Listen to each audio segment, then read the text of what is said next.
Dopo gli sconti attuati nelle scorse settimane sulle bollette Tari a favore delle attività commerciali, l'amministrazione del comune di Cartigliano continua a sostenere le imprese locali e il territorio.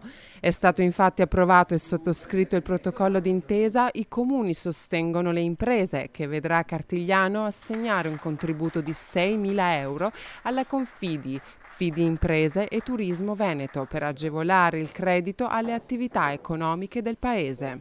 È un segnale tangibile di come sia per il nostro territorio di fondamentale importanza sostenere le attività produttive.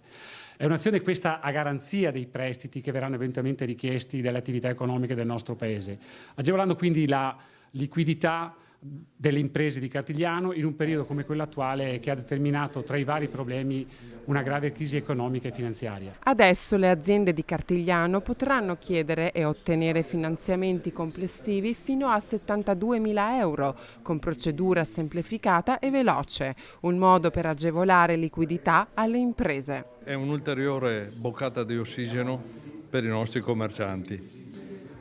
Commercianti che sì, hanno traghettato il periodo difficile, ma i magazzini, le scorte hanno bisogno di liquidità.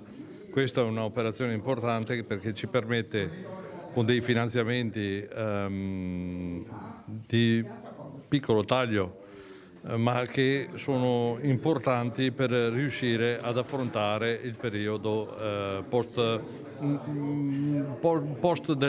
difficile, diciamo così. Un'iniziativa che abbraccia tanti settori e che diventa un'opportunità in più. Per le imprese del territorio, non solo per le attività del commercio, del turismo, dei servizi, ma anche per le piccole imprese artigiane, per il mondo produttivo, gli agricoltori, per intenderci.